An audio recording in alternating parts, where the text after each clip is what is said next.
ഞാനപ്പോൾ ഇന്ന് രാവിലെ ഈ കുണ്ടലിനി പാട്ട് എന്ന ഒരു കൃതി വെറുതെ ഇങ്ങനെ, ഇന്ന് ട്രെയിനാണ് വന്നത്, ട്രെയിനിലിരുന്നപ്പോൾ ഇങ്ങനെ വായിക്കുകയായിരുന്നു. അപ്പം നമുക്ക് തോന്നും, എന്തിനാണ് ഇത്തരം കൃതികളൊക്കെ ഗുരു എഴുതുന്നത്?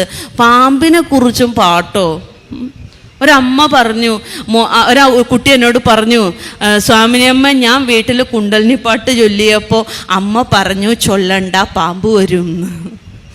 ഉണ്ടോ? അങ്ങനെ ഉണ്ടോ? ആ പാമ്പിനെ കുറിച്ചാണോ അങ്ങനെ പറയണത്? നിങ്ങളിവിടെ വന്നിരുന്ന് കൺവെൻഷനൊക്കെ കേൾക്കുമ്പോൾ നിങ്ങളെങ്കിലും മനസ്സിലാക്കണം, ഗുരു ഉപയോഗിക്കുന്ന ചില ഭാഷകൾ, ഗുരു ഉപയോഗിക്കുന്ന ചില പദങ്ങൾ. ആടു പാമ്പേ പുനം തേടു പാമ്പേ, അരുളാനന്ദ കൂത്തു കണ്ടാടു പാമ്പേ, തിങ്കളും കൊന്നയും ചൂടുമീശൻ പദപങ്കജം ചേർന്നു നിന്നാടു പാമ്പേ, വെണ്ണീറണിഞ്ഞു വിളങ്ങും തിരുമേനി കണ്ണീരൊഴുക കണ്ടാടു പാമ്പേ, ആയിരം കോടി അനന്തന്യാനനം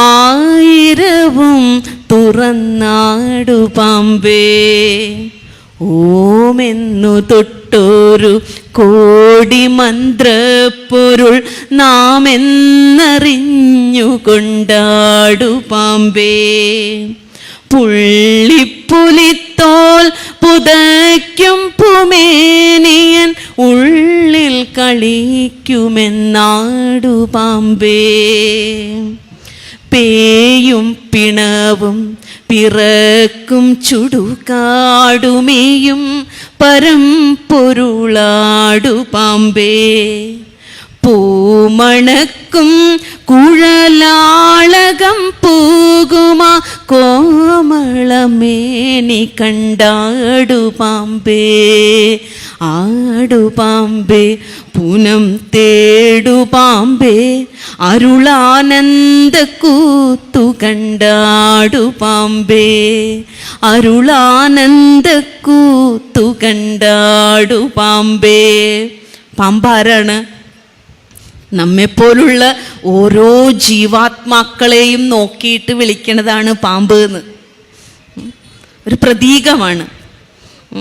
തന്ത്രശാസ്ത്രത്തിലും യോഗശാസ്ത്രത്തിലും വേദാന്ത ശാസ്ത്രത്തിലും ഒക്കെ നിഷ്ണാതനായിരുന്ന ഗുരുദേവൻ പല പല ഭാഷകളിലൂടെ പല പല കാവ്യങ്ങളിലൂടെ ഈ ശുദ്ധമായിരിക്കുന്ന ആത്മവിചാരത്തെ ഏതേത് വിധത്തിലൊക്കെ അവതരിപ്പിച്ചാലാണോ നമ്മൾ അതിനെ എടുത്ത് താലോലിക്കുന്നത്, ആ രീതിയിലൊക്കെ ഗുരുദേവൻ അവതരിപ്പിച്ചു തന്നതിൻ്റെ ഒരു പ്രത്യേക സവിശേഷമായ ഒരു കാവ്യമാണ് ഈ കുണ്ടലിനി പാട്ട് എന്ന് പറയുന്നത്.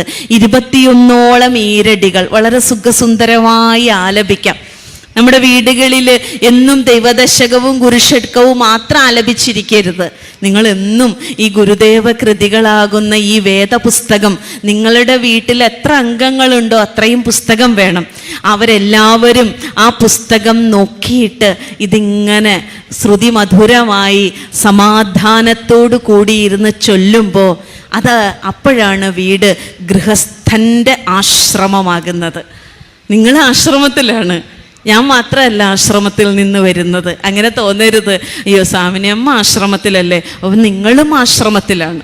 നിങ്ങളുടെ ആശ്രമമാണ് ഗൃഹസ്ഥാശ്രമം, നിങ്ങളുടെ ഗുരുകുലമാണ് ഗൃഹസ്ഥ ഗുരുകുലം. അപ്പം നിങ്ങൾ ജീവിക്കുന്ന ഇടത്തിലും ഗുരുവിൻ്റെ ഒരു വാസമുണ്ടായിരിക്കണം. നിങ്ങൾ ജീവിക്കുന്ന ഗൃഹത്തിലും ഗുരുവിന് വിലയുണ്ടായിരിക്കണം. നിങ്ങൾ ജീവിക്കുന്ന വീട്ടിലും ഗുരുവിന് മൂല്യമുണ്ടായിരിക്കണം. അവിടെയാണ് നമ്മളുടെ വീട് ഒരു ഗുരുകുലമാകുന്നത്. നടരാജഗുരു എപ്പോഴും പറയും, ഓരോ വീടും ഗുരുകുലമാകണം എന്ന്. ഓരോ വീടും ഗുരുകുലമാകണമെങ്കിൽ ഗുരുസമാനനായിരിക്കുന്ന ഒരച്ഛൻ അവിടെ ഉണ്ടായിരിക്കണം. വൈകുന്നേരമായാൽ കവലകളിൽ പോയി കലിങ്കിലിരിക്കാത്ത അച്ഛൻ, വൈകുന്നേരമായാൽ കുട്ടികൾക്കൊപ്പം ദീപപ്രഭയിൽ ഈ പറഞ്ഞ പോലെ ദൈവദശകം ചൊല്ലുന്ന അച്ഛനുണ്ടായിരിക്കണം. ആ അച്ഛനാണ് ഗുരു സമാനനായി തീരുന്നത്. അച്ഛനും അമ്മയും മക്കളും ഒരുമിച്ചിരുന്ന് കുറച്ച് സമയം ഗുരുവിന് വേണ്ടി നൽകുമ്പോൾ ആ പരമമായിരിക്കുന്ന പിതാവ് ആ പ്രാർത്ഥന കേൾക്കാതെ പോവുകയില്ല. അത് തന്നെയാണ് ആ കുടുംബത്തിൻ്റെ ഏറ്റവും വലിയ ഭദ്രതയായിട്ട് മാറുന്നത്. അത് തന്നെയാണ് ആ കുടുംബത്തിൻ്റെ ഏറ്റവും വലിയ സന്തോഷത്തിൻ്റെയും അഭിവൃദ്ധിയുടെയും ഘടകമായിട്ട് മാറുന്നത്. അതുകൊണ്ടാണ് ആചാര്യസ്വാമികളൊക്കെ പറയും, നിങ്ങൾക്ക് എന്തൊക്കെ ഉണ്ടായാലും, എന്തൊക്കെ നിങ്ങൾ ആർജിച്ചാലും, വിദേശേഷു മാന്യ സ്വദേശേഷു ധന്യ സദാചാരവൃത്തേഷു സക്തസ്തഥാപി ഗുരോരംഘ്രിപത്മേ മനശ്ചേനലഗ്നം തദക്കിം തദക്കിം തദക്കിം തദക്കിം. വിദേശേഷു മാന്യ, വിദേശത്തും വലിയ പുള്ളിയാ, ഭയങ്കര പ്രശസ്തിയാണ്, ഫെയിമാണ്. സ്വദേശേഷു മാന്യ, സ്വദേശത്തും നല്ല ആളുകൾക്കൊക്കെ നല്ല ഇഷ്ടമാണ്, പുറത്തും ആളുകൾക്ക് ഇഷ്ടമാണ്, നാട്ടിലും ആളുകൾക്ക് ഇഷ്ടമാണ്. ഇപ്പൊ വിദേശേഷു മാന്യ സ്വദേശേഷു ധന്യ സദാചാരുവൃത്തേഷു സക്തസ്തഥാപി. എപ്പോഴും കൂടെ ഒരു വൃന്ദം ആളുകളുണ്ട്, ആ വ്യക്തിയുടെ കൂടെ എപ്പോഴും ആളുകളുണ്ട്. എന്നിരുന്നാൽ പോലും അവൻ എത്ര സുന്ദരനായിരുന്നു കൊള്ളട്ടെ, അവൻ എത്ര ധനമുണ്ടായിരുന്നു കൊള്ളട്ടെ, അവൻ എത്ര മാന്യനായിരുന്നു കൊള്ളട്ടെ, അവൻ എത്ര സ്ഥാനങ്ങൾ ഉണ്ടായിക്കൊള്ളട്ടെ, അവൻ്റെ മനസ്സ്, ആചാര്യസ്വാമികൾ പറയാണ്, ഗുരോരംഘ്രിപത്മേ, ഒരു ഗുരുവിൻ്റെ പാദകമലത്തിൽ അവൻ്റെ മനസ്സ് വിലീനമായിട്ടില്ല എങ്കിൽ, ജീവിതത്തിൽ അവൻ ഇന്ന് വരെ ഒരു സദ്ഗുരുവിലേക്ക് അവൻ്റെ ശ്രദ്ധ പോയിട്ടില്ലെങ്കിൽ, ജീവിതത്തിൽ ഇന്ന് വരെ ഒരു ഗുരുവചനം പോലും വായിച്ചിട്ടില്ല എങ്കിൽ, തദക്കിം എന്ത് പ്രയോജനം, തദക്കിം എന്ത് പ്രയോജനം, തദക്കിം തദക്കിം എന്ത് പ്രയോജനം, എന്ത് പ്രയോജനം. അപ്പൊ മറ്റുള്ളതെല്ലാം നിഷ്പ്രയോജനങ്ങളാണ്, ഗുരുലാഭം ഉണ്ടാകുന്നത് വരെ എന്ന് പറയാം.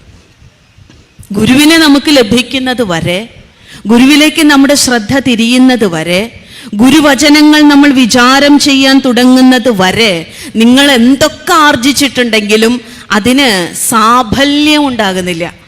ആ സാഫല്യം എപ്പോഴാണ് ഉണ്ടാകുന്നത്? അത് ഒരു ഗുരുവിനോട് ചേർന്ന് നിൽക്കുമ്പോഴാണ്. അതുകൊണ്ടാണ് ആ ഗുരുവാണ് പിന്നെ നിങ്ങൾക്ക് പ്രത്യേകിച്ചൊന്നും ചെയ്യേണ്ടി വരില്ല. ഒരു തോണിയിൽ എത്ര വലിയ ഭാരത്തോട് കൂടിയിട്ട് നമ്മളൊരു വള്ളത്തിൽ കയറുമ്പോൾ, കയറിക്കഴിഞ്ഞാൽ നമ്മൾ ആ ഭാരം, ആ ഭാണ്ഡം വള്ളത്തിന് താഴെ വയ്ക്കും, അതല്ലേ പതിവ്. പിന്നെ അത് വള്ളം നോക്കിക്കോളും. പക്ഷെ നമ്മൾ പലപ്പോഴും വള്ളത്തിൽ കയറിയാലും അയ്യോ എനിക്ക് താഴെ വയ്ക്കാൻ സമയമില്ല പറഞ്ഞിട്ട് ആ ഭാണ്ഡം നമ്മുടെ തലയിൽ വെച്ച് തന്നെ ഇരിക്കും. ഒട്ടും നേരമില്ല കേട്ടോ, പെട്ടെന്ന് അക്കരെ എത്തണം എന്ന് പറയും. ഇത് മണ്ടത്തരമാണ്. ഇത് നമ്മളുടെ ഭാരത്തെ വെറുതെ ചുമക്കുകയാണ്. ഗുരു എന്ന് പറയുന്ന ഒരു തോണിക്കാരനുള്ളപ്പോൾ, ഗുരു എന്ന് പറയുന്ന ഒരു കൈവർത്തകനുള്ളപ്പോൾ, ഗുരു എന്ന് പറയുന്ന ആ തോണിക്കാരൻ നമ്മളുടെ സംസാര സമുദ്രത്തിൻ്റെ മറുകര എത്തിക്കാനായി തോണിയുമായി കാത്തു നിൽക്കുമ്പോൾ വെറുതെ ചുമ്മാ അതിലൊന്ന് കയറിയിരിക്കുകയേ വേണ്ടൂ.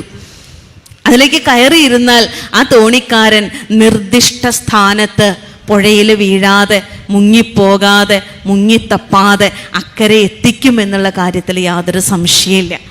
അത്തരത്തിലുള്ളൊരു കൈവർത്തക സ്വഭാവമാണ് നാരായണ ഗുരുദേവനും ഉള്ളത്.